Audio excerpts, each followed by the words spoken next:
2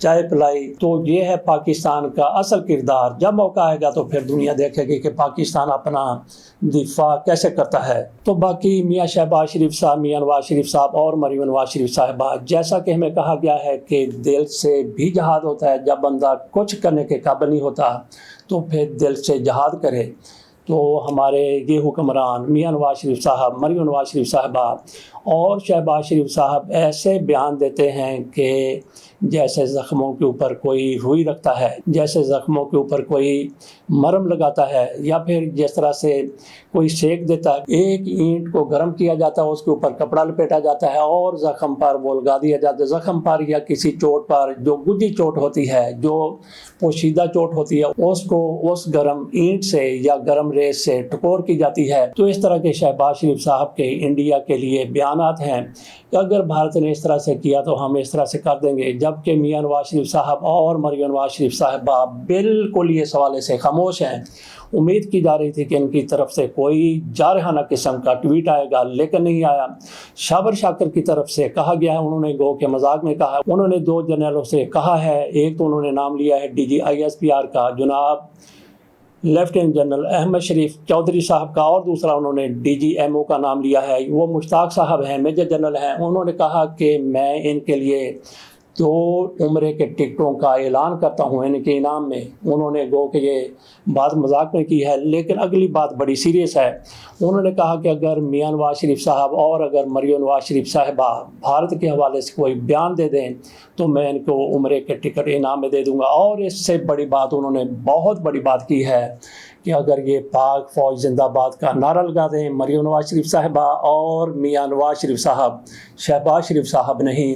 شہباز شریف صاحب تو آگے بھی چلے جاتے ہیں. بہرحال انہوں نے میاں نواز شریف اور مریم نواز شریف صاحبہ کی بات کی ہے کہ اگر وہ پاک فوج کا نعرہ لگا دیں, پاک فوج زندہ باد کہہ دیں اپنے ٹویٹ میں یا اپنی ویڈیو میں, تو میں عمرے کے ٹکٹ ان 2 صاحبان کو دوں گا. یہ ان کو کہیں کہ وہ کہہ دیں, کیونکہ فارم 47 یہ ان کی طرف سے جوڑا گیا ہے صابر شاکر صاحب کی طرف سے. لیکن ان کی طرف سے یہ کہنا کہ پاک فوج زندہ باد کا نعرہ لگا دیں, تو یہ بہت بڑا ایک سوال ہے. کیا میاں نواز شریف اور مریم نواز شریف صاحبہ پاک فوج زندہ باد کا نعرہ نہیں لگائیں گی؟ اگلی خبر کی طرف چلتے ہیں. اسدالدین اویسی, ان کا بھی سن لیجئے, وہ بھی پاکستان کے حوالے سے بات کرتے ہیں, اس دہشت گردی کی بات کرتے ہیں. وہ چونکہ انڈیا میں رہتے ہیں, انڈین مسلمانوں کی ایک طبقے کی وہ نمائندگی کرتے ہیں. انہوں نے جو کچھ کہنا ہے اپنے ملک کے ساتھ, اپنے وطن کے ساتھ یگانگت کے لیے, یکجہتی کے لیے کہنا ہے, بالکل کہنا ہے. لیکن ان کی طرف سے کچھ اوٹ پٹانگ باتیں بھی کر دی گئی ہیں. وہ کہتے ہیں کہ پاکستان سے یہ دہشت گرد گئے تھے, کمینے تھے, حرامی تھے.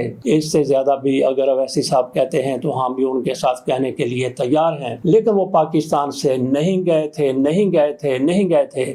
تو ان کو یہ کمینہ کہہ رہے ہیں, جو بھی کہہ رہے ہیں وہ بالکل درست کہہ رہے ہیں. لیکن ان کا یہ کہنا سراسر غلط ہے کہ یہ پاکستان نے بھیجے تھے.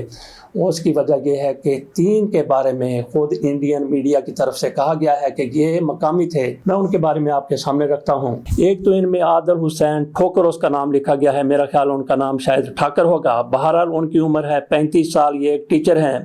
اسی طرح سے 20 سال کا نوجوان ہے عدنان شفیع ڈار, اور 22-25 سال کا ہے احسان الحق شیخ. ان 3 کے بارے میں کہا گیا ہے کہ کئی سال سے یہ اپنے علاقوں سے غائب تھے اور انہی کی طرف سے یہ سارا کچھ کیا گیا ہے. انہوں نے دہشت گردی کی ہے, انہوں نے حملہ کیا ہے. تو اویسی صاحب سے پوچھا جائے, انہوں نے یہ بات تو بالکل درست کی ہے کہ بھارت کی طرف سے جس طرح سے سندھ طاس معاہدہ ختم کیا گیا ہے, تو کیا جو پانی پاکستان جاتا ہے آپ اس کو کہاں پہ سمیٹیں گے؟ آپ کے پاس ڈیم ہیں, ڈیم ہوں گے, لیکن ڈیموں کے بعد پانی کہاں پہ جائے گا؟ لیکن اویسی صاحب کی طرف سے یہ کہنا کہ دہشت گرد پاکستان سے آئے تھے, یہ سراسر جھوٹ ہے, غلط ہے. سوال ہی پیدا نہیں ہوتا آپ نے اتنی بڑی باڑ کیوں لگائی ہوئی ہے؟ دہشت گرد وہیں پہ موجود تھے, اور اب ان کی طرف سے کہا گیا ہے کہ وہ مقامی لوگ تھے, ان کی گرفتاری کے لیے کوششیں ہو رہی ہیں. تو بھارت صاحب آپ اپنے دہشت گردوں کو, جنہوں نے یہ دہشت گردی کی ہے, وہیں سے ان کو تلاش کریں, وہیں سے آپ کو مل جائیں گے. آپ کشمیریوں کے ساتھ جو کچھ کر رہے ہیں, کشمیری گو کہ اس میں کوئی شک نہیں ہے, یہ جو دہشت گردی کی گئی ہے یہ غیر انسانی کام ہے,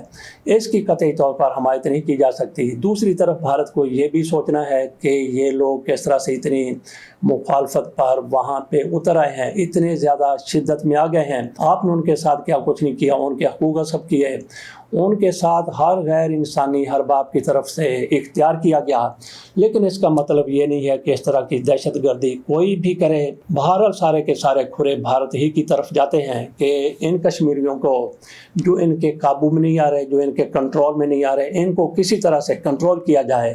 ہم پہلے ہی بات کر چکے ہیں کہ ان کی طرف سے یہ کہا جا رہا ہے کہ ان کو پاکستان کی طرف سے دہشت گردی کی گئی ہے اور ان کو مقامی لوگوں کی سپورٹ تھی، تو اس سے یہ سارا کچھ کرنا چاہتے ہیں کہ مقامی لوگوں کی جن کی سپورٹ تھی ان کے نام پر ہر کسی کو جو ان کا مخالف ہے اس کو پکڑا جائے، گرفتار کیا جائے اور بتایا جائے کہ یہ لوگ سہولت کار تھے۔ لیکن اب سہولت کاری والا معاملہ بھی نہیں رہا، کیونکہ وہیں پہ لوگ یہ موجود تھے جن کی طرف سے یہ دہشت گردی کی گئی ہے، اور یہ مقامی لوگ ہیں، ان کے ستائے ہوئے لوگ ہیں، وہی ایک عرصے سے غائب تھے۔ جیسے ان کو موقع ملا انہوں نے ایک غیر انسانی دہشت گردی یا اقدام وہاں پہ کر دیا۔ اس کے ساتھ اجازت دیجیے، اللہ حافظ۔